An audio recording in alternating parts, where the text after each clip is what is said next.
नमस्कार विद्यार्थी मित्रांनो. लठ्ठे एज्युकेशन सोसायटीच्या श्रीमती अक्काताई नाना नेजे हायस्कूल व ज्युनियर कॉलेज दत्तवाड या शाखेमध्ये मी कार्यरत आहे. माझे नाव डॉक्टर अविनाश बाबासाहेब पाटील. इयत्ता 12वीच्या इतिहास विषयाच्या अभ्यासक्रमातील 8व्या प्रकरणाची सुरुवात आपण ह्यापूर्वीच्या व्हिडिओमध्ये केली. जागतिक महायुद्धे आणि भारत या प्रकरणामध्ये आपण 1914 ते 1918 या काळात लढले गेलेले पहिले महायुद्ध, तसेच 1939 ते 1945 या काळात लढले गेलेले दुसरे महायुद्ध, या दोन्ही महायुद्धांची कारणे, या दोन्ही महायुद्धांचे वाटचाल आपण यापूर्वीच्या व्हिडिओमध्ये अभ्यासले. आज आपण ह्या व्हिडिओमध्ये या दोन महायुद्धांमध्ये भारताचा सहभाग कशा प्रकारे राहिला आणि या दोन्ही महायुद्धांचे भारतावर कोणकोणते परिणाम झाले या संदर्भात अधिक माहिती घेणार आहोत. पहिल्या महायुद्धामध्ये इंग्लंडने भारताला आपली एक हक्काची वसाहत म्हणून ओढले. या हक्काच्या वसाहतीकडून इंग्लंडने भारतामधून पैसे, अन्नधान्य, कापड, युद्धसामग्री व मनुष्यबळ या स्वरूपात मदत करण्यात आली. पूर्णपणे इंग्रजांच्या ताब्यात असलेल्या या भारतातून जवळपास 19 अब्ज रुपयांची युद्धासाठीची मदत 1919 ते 20 अखेरपर्यंत नेण्यात आली.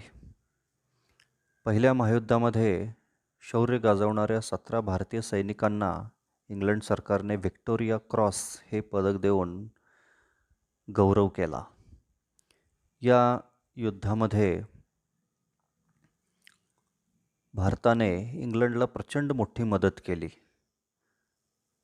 इंग्लंडसाठी आवश्यक असणारा दारुगोळा, शस्त्रास्त्रे, कापड, ज्यूट, तंबू, ताग, छोट्या नौका, इमारती, लाकूड, रेल्वे आणि वाहतूक साधने इत्यादी सामग्री भारतामधून युरोपला पाठवली गेली. या महायुद्धाचे पडसाद विविध क्षेत्रांवर उमटले. यामध्ये प्रामुख्याने लष्करी युद्धसामग्रीचे उत्पादन, नागरी उद्योगधंदे, व्यापार, आर्थिक धोरणे, सागरी वाहतूक, दळणवळण, शेती व अन्नधान्य उत्पादन, इंधन पुरवठा, संरक्षण व्यवस्था इत्यादींचा समावेश आहे. या महायुद्धामुळे भारतामधील औद्योगिकीकरणाला चालना मिळाली. भारतामधील उद्योगधंदे वाढीस लागले. त्यामध्ये प्रामुख्याने लोखंड, पोलाद, कोळसा, खाण उद्योग या क्षेत्रांमध्ये आमूलाग्र बदल घडण्यास सुरुवात झाली. पहिल्या महायुद्धानंतर भारतामध्ये औद्योगिकीकरणाला चालना मिळाल्यामुळे मोटार वाहतूक आणि मोटार गाड्यांच्या संख्येमध्ये मोठी वाढ झाली. परंतु या महायुद्धांचा काळ व युद्धानंतरच्या कालखंडामध्ये भारतीय व्यापारामध्ये सुमारे 33 कोटी रुपयांची निर्यातीमध्ये घट झाली. शेतीमालाला मंदी आली तर औद्योगिक मालाच्या किमती वाढल्या. इंग्रजांच्या अत्यंतिक व्यापारी धोरणामुळे भारतीय शेतीकडे इंग्रजांचे प्रचंड दुर्लक्ष झाले आणि हे दुर्लक्ष झाल्यामुळेच भारतातील शेती उत्पादन मोठ्या प्रमाणावर घटले. या शेतमालाला मंदी आली आणि त्यामुळे भारतीयांना अन्नधान्याची गरज भागवणे अवघड झाले. त्यातच महायुद्धाच्या काळामध्ये इंग्लंडने भारतामधील अन्नधान्याची निर्यात आपल्या देशामध्ये व इतर राष्ट्रांमध्ये केल्या गेल्यामुळे भारतीयांना अन्नधान्य अपुरे पडू लागले आणि यामधूनच भारतामध्ये अन्नधान्याच्या किमती वाढण्यास सुरुवात झाली. इंग्रजांनी भारतामध्ये उद्योगाला चालना दिल्यामुळे औद्योगिक मालाचे उत्पादन मोठ्या प्रमाणावर वाढू लागले आणि त्यामुळे औद्योगिक मालाच्या किमती वाढायला सुरुवात झाली. या पहिल्या महायुद्धामध्ये भारताने जो सहभाग घेतला त्या सहभागामध्ये लष्करी बाबतीत अनेक त्रुटी लक्षात आल्या, अनेक उणिवा उघड झाल्या. भारतीय सैनिक इंग्लंडच्या वतीने युरोपामध्ये लढत असताना भारतीयांच्याकडून वापरली जाणारी शस्त्रास्त्रे इतर देशांच्या मानाने कमी दर्जाची आहेत हे लक्षात आले. त्याचप्रमाणे युद्धाच्या दरम्यान वापरली गेलेली विमाने, अप्रगत यांत्रिक साधने व तोफखाना, युद्धावेळेला पुरवल्या गेलेल्या वैद्यकीय सुविधांची अपुरी सोय, त्याचप्रमाणे भारतीय सैन्याच्या आधुनिकीकरणाकडे केले गेलेले दुर्लक्ष, तसेच सैन्याच्या शस्त्रशुद्ध प्रशिक्षणाकडे डोळेझाक व युद्धोपयोगी सामग्रीचे राखीव साठे नसणे या अनेक उणिवांच्यामुळे भारतीय लष्करी बाबतीत किती मागासलेले आहेत हे भारतीयांच्या लक्षात आले. या परिस्थितीमध्ये बदल घडवून आणण्यासाठी ब्रिटिश सरकारने एक समिती स्थापन केली आणि या समितीने लष्करातील सुधारणांच्यासाठी अनेक सूचना केल्या. 1917 साली गव्हर्नर जनरल लॉर्ड चेम्सफोर्ड आणि व्हॉइसरॉय एडवर्ड सॅम्युएल मॉन्टेग्यू यांनी भारतातील ब्रिटिश प्रशासनामध्ये कोणकोणत्या सुधारणा करता येतील याचा एक अहवाल तयार केला. या अहवालामध्ये नागरी तरतुदींच्या सोबतच लष्करी सुधारणा कोणकोणत्या करता येतील याबाबत अनेक सूचना केल्या. त्यानुसार त्यांनी अनेक आश्वासने दिली. त्या आश्वासनांचा आढावा आपणास पुढीलप्रमाणे घेता येतो. भारतीय सैन्यामध्ये भरती करत असताना कोणतीही जात, वंश, धर्म यांचा विचार न करता हिंदी सैनिकांना पदे दिले जातील. सैन्यामध्ये योग्य प्रमाणात हिंदी सैनिकांची भरती केली जाईल. इंग्लंडमधील सँडहर्स्ट अकादमीप्रमाणे हिंदुस्थानातही अकादमी स्थापन करण्यात येईल. इंग्लंडमधील ही अकादमी भारतामध्ये मुलकी प्रशासनातील अधिकारी म्हणून काम करण्यासाठी ह्या अकादमीमध्ये प्रवेश घ्यावा लागत असे. 4 वर्षांचा अभ्यासक्रम पूर्ण झाल्यानंतर ICS परीक्षा देऊन ह्या ब्रिटिश नागरिकांना भारतामध्ये अधिकारी म्हणून काम करण्याची संधी मिळत असे.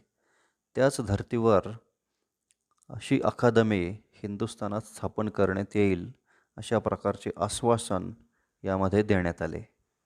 या अकादमीमध्ये 10 जागा हिंदू तरुणांच्यासाठी असतील असे आश्वासन दिले गेले. तसेच इंदोर येथील लष्करी महाविद्यालयातून सैनिकी शिक्षण घेतलेल्यांना किंग्ज कमिशन देण्यात येईल. तसेच घोडदळामध्ये कपात केली जाईल. प्रादेशिक सेना सुसज्ज करण्यात येईल. अशा विविध आश्वासनांना जागून त्याप्रमाणे इंग्रजांनी कार्यवाही सुरू केली. 1921 हिंदुस्थानामध्ये युद्धोपयोगी वस्तू व पुरवठा हे नवे खाते सुरू करण्यात आले. या 2 महायुद्धांच्या दरम्यान भारतीय वायुसेनेचा इंग्लंडला प्रत्यक्ष जो फायदा झाला, त्या दृष्टिकोनातून भारतीय वायुसेनेचा विस्तार करण्यास हळूहळू सुरुवात झाली. हिंदी नौदलाने सुद्धा इराणच्या आखातामध्ये आपले स्वतःचे कर्तृत्व दाखवले आणि अशा प्रकारे हिंदी लोकांना लष्करातील अधिकारपदे देताना भेदभाव होऊ नये, त्याचप्रमाणे भारतीय वायुसेनेला व हिंदुस्थानच्या जागतिक राजकारणातील स्थानाला महत्त्व दिले जावे अशा प्रकारची भूमिका लोकमान्य टिळकांनी आपल्या केसरी या वृत्तपत्रामध्ये लेख लिहून त्याचप्रमाणे भाषणांमधून मांडली.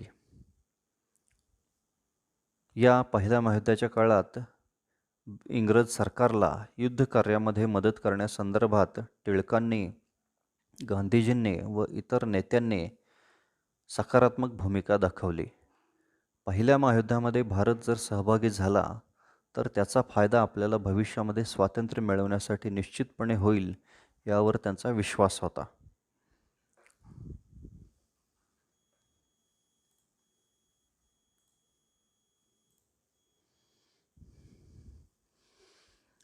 महायुद्धाच्या काळामध्ये भारतामधील कित्येक लोक देशांतर करू लागले. हे भारतीय नागरिक कॅनडा, अमेरिकेला जाऊन तेथे स्थायिक होऊ लागले. परंतु कॅनडाचे सरकार हे ब्रिटिश सरकारच्या हातामधले बाहुले होते. त्यांनी भारतीय लोकांना कॅनडामध्ये थारा देण्यास नकार दिला. बाबा गुरुदीत सिंग यांच्या नेतृत्वाखाली कामागाटा मारू हे जहाज कॅनडाला गेलेले होते. त्यावेळी कॅनडाने आपल्या बंदरामध्ये या जहाजाला प्रवेश दिला नाही. त्यामुळे त्या लोकांना भारतात परत यावे लागले. भारतात परत आल्यानंतर कामागाटा मारू हे जहाज पश्चिम बंगालमधील कोलकात्याच्या जवळ बजबज या बंदरात पोहोचले. त्या ठिकाणी पोहोचल्यानंतर जहाजातील प्रवाशांनी ताबडतोब आपापल्या गावी जावे असे इंग्रज अधिकाऱ्यांनी सुनावले. लोकांनी तो हुकूम मोडला आणि हा हुकूम मोडल्यामुळे इंग्रज अधिकाऱ्यांनी त्या सर्वसामान्य नागरिकांच्यावर बंदुकीमधून गोळीबार केला. या गोळीबारामध्ये जवळपास 30 लोक ठार झाले आणि या इंग्रजांच्या निर्दयी हिंसाचारामुळे देशामध्ये प्रचंड प्रक्षोभ माजला.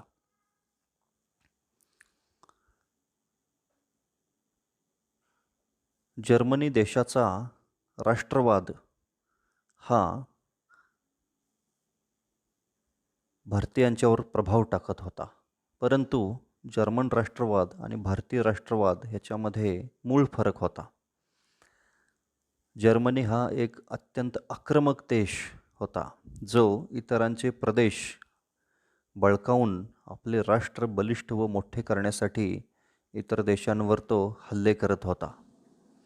तर त्याच वेळेला भारताचा राष्ट्रवाद हा भारताच्या गुलामगिरीच्या शृंखला तोडण्यासाठी झटत होता. कित्येक वर्षांपासून इंग्रजांचे जे भारतावर राज्य होते त्या राज्याचा शेवट करून भारतामध्ये लोकशाही निर्माण व्हावी, त्याचप्रमाणे जगभरामध्ये लोकशाही प्रस्थापित व्हावी या व्यापक हेतूवर भारतीय राष्ट्रवाद हा आधारलेला होता. भारताप्रमाणेच ॲबिसिनिया, स्पेन, चीन इत्यादी ठिकाणी लोकशाही प्रस्थापित व्हावी यासाठी अनेक लढे सुरू होते. अशा ठिकाणी भारतीयांच्या वतीने विविध शुश्रूषा पथके, स्वयंसेवक, अन्नधान्ये इत्यादी मदत पाठवली गेली. भारताचे हे सर्वसमावेशक धोरण अतिशय सहिष्णू वृत्तीचे होते. या भारतामध्ये सुरुवातीपासूनच वेगवेगळ्या धर्माचे, वेगवेगळ्या वंशाचे आणि जातीचे लोक एकत्र गुण्यागोविंदाने राहत आलेले आहेत. विविधतेमध्ये एकता हे भारतीय राष्ट्रवादाचे वैशिष्ट्य दिसून येते. यानंतर आपण दुसरे महायुद्ध आणि भारत या संदर्भात अधिक माहिती पाहू. 1939 ते 1945 या कालावधीमध्ये दुसरे महायुद्ध घडून आले. या दुसऱ्या महायुद्धाच्या दरम्यान भारताने इंग्लंडच्या वतीने उत्तर Africa, Egypt, Iraq, Iran, Greece, Brahmadesh व मलाया या ठिकाणी सहभाग घेतला. हे दुसरे महायुद्ध संपल्यानंतर मलाया, इंडोनेशिया आणि चीन येथील पुनर्रचनेच्या कार्यात भारतीय सैनिकांनी आपले योगदान दिले. या दुसऱ्या महायुद्धामध्ये भारतीय वायुसेनेने त्याचप्रमाणे भारतीय नौसेनेने अतिशय सक्रिय सहभाग नोंदवला. इंग्लंडला विजयी करण्यासाठी भारतीय सैन्य दलाने आपल्या जीवाची बाजी लावली आणि याच इंग्लंडने भारतीयांचे मोठ्या प्रमाणावर शोषण केले. भारत ही एक इंग्रजांची वसाहत होती आणि या वसाहतीला इंग्लंडने स्वतःच्या स्वार्थासाठी जगामध्ये इंग्लंडचा डंका वाजावा यासाठी भारताला काहीही संबंध नसताना या युद्धामध्ये ओढले. त्याचप्रमाणे इंग्लंडने युरोपातील दोस्त राष्ट्रांसाठी औद्योगिक उत्पादने, कपडे, जीवनोपयोगी सामग्री पुरवणारी हक्काची वसाहत म्हणून भारताकडे पाहिले. भारतामधून इंग्लंडला लागणारा युद्धसामुग्रीचा जसे सुरुंग, रणगाडे, जहाज दुरुस्ती, पोलादी नळ, रेल्वेचे रूळ व बांधणी साहित्य, रेल्वेचे डबे, लाकूड, तारायंत्रांचे खांब, छोट्या युद्धनौका व बोटी, अन्नधान्य, कापड, तंबू, बूट, औषधे, स्फोटके, दारुगोळा इत्यादी माल भारतामध्ये निर्माण करून तो इंग्लंडला पाठवला गेला. यासाठी ब्रिटिशांनी अनेक कारखाने भारतात उभारले. हे कारखाने उभे करत असताना भारतीयांचा विकास व्हावा किंवा भारतीय उद्योगांना चालना मिळावी हा मुळीच हेतू नव्हता. ब्रिटिशांनी या सर्व कारखान्यांची उभारणी स्वतःच्या स्वार्थासाठी केली. या 2 महायुद्धांमुळे भारतावर मोठे परिणाम झाले. युद्धकाळामध्ये इंग्लंडला मोठ्या प्रमाणावर मनुष्यबळ व पैशाची गरज निर्माण झाली. त्यासाठी सरकारने भारतात लष्करी भरती सुरू केली. काही वेळेला सैन्य भरतीची सक्ती केली. मोठ्या प्रमाणावर पैसा उपलब्ध व्हावा या हेतूने भारतीय जनतेवर जादा कर लावले गेले. भारतीय व्यापार व उद्योगधंद्यांवरील करामध्ये सुद्धा मोठ्या प्रमाणावर वाढ केली गेली. या युद्धकाळामध्ये जीवनावश्यक वस्तूंच्या किमतीही भरमसाठ वाढल्या. त्याचे कारण या जीवनावश्यक वस्तूंची निर्यात युरोपीय देशांमध्ये मोठ्या प्रमाणावर केली गेली. त्यामुळे वस्तूंची टंचाई निर्माण झाली आणि या वस्तूंच्या किमती भरमसाठ वाढल्या. त्याचप्रमाणे वाढलेल्या महागाईबरोबरच पुढील काळात औद्योगिक मंदी निर्माण झाली आणि बेकारीचे संकटही त्या ठिकाणी समोर उभे ठाकले. भारतीयांच्या या विदारक परिस्थितीला ब्रिटिशांचे शोषण करण्याचे धोरण जबाबदार आहे याची जाणीव भारतीयांना झाली. संपूर्ण भारतातील कामगार वर्ग, शेतकरी वर्ग, मध्यमवर्गीय या सर्वांच्या मनात ब्रिटिश सत्तेच्या विरोधात संतापाची लाट उसळली आणि हे सर्वजण ब्रिटिश सत्तेच्या विरोधात उभ्या ठाकलेल्या राष्ट्रीय चळवळीमध्ये मोठ्या संख्येने सामील झाले. सप्टेंबर 1939मध्ये हे दुसरे महायुद्ध भडकले. सुरुवातीला युद्धभूमी ही इंग्लंड व फ्रान्स यांच्यामध्ये होती. यांच्या विरुद्ध जर्मनी व इटली यांच्यामध्ये होती. जर्मनी विरुद्ध इंग्लंडने युद्ध पुकारताच भारत ही इंग्लंडच्या बाजूने युद्धामध्ये सामील झाल्याची घोषणा परस्पर त्यावेळचे व्हाईसरॉय लॉर्ड लिनलिथगो यांनी केली. राष्ट्रीय सभेने व्हाईसरॉयच्या या घोषणेचा जाहीर निषेध केला. भारतीयांना कसल्याही प्रकारे विश्वासात न घेता इंग्लंडच्या बाजूने भारताला युद्धात उतरवणे या आक्रमक धोरणाचा कडक निषेध राष्ट्रीय सभेने केला. या राष्ट्रीय सभेचा जर्मनीमधील व इटलीमधील आक्रमक हुकुमशाहीच्या विरोधात जसा विरोध होता तसाच तो इंग्लंडच्या साम्राज्यवादाला, वसाहतवादाला व त्याचप्रमाणे आत्यंतिक शोषणालाही होता. युरोपामध्ये लोकशाहीचे रक्षण करण्यासाठी इंग्लंड जर्मनी व इटलीविरुद्ध लढत आहेत असे भासवले गेले. तो दावा जर खरा असेल तर इंग्लंडने भारताला तात्काळ स्वातंत्र्य द्यावे अशी मागणी राष्ट्रीय सभेने केली. भारताला जर स्वातंत्र्य ताबडतोब मिळाले तर या स्वतंत्र भारतामार्फत इंग्लंडला जर्मनी विरुद्ध युद्धामध्ये मदत केली जाईल असे आश्वासन राष्ट्रीय सभेने दिले. परंतु भारतामध्ये जर इंग्लंडचे शोषण करणारे साम्राज्यवादी शासन जर कायम राहणार असेल तर मात्र इंग्लंडला या युद्धकार्यामध्ये कसलेही सहभाग भारत करणार नाही असे घोषित केले. महायुद्ध सुरू असेपर्यंत भारतासंबंधी कोणताही निर्णय इंग्लंडचे सरकार घेणार नाही असे व्हॉइसरॉय लिन लिथगो यांनी जाहीर केले. त्यावेळेला इंग्लंडच्या युद्धकार्यामध्ये सहभागी व्हायचे नाही असा निर्णय राष्ट्रीय सभेने घेतला. 1945च्या सुमारास भारताच्या पूर्व सीमेनजीक हजारो भारतीय सैनिक ब्रिटिशांविरुद्ध युद्ध करण्यास उभे ठाकले. हे सैन्य म्हणजेच नेताजी सुभाषचंद्र बोस यांनी स्थापन केलेल्या आझाद हिंद फौजेचे सैनिक होते.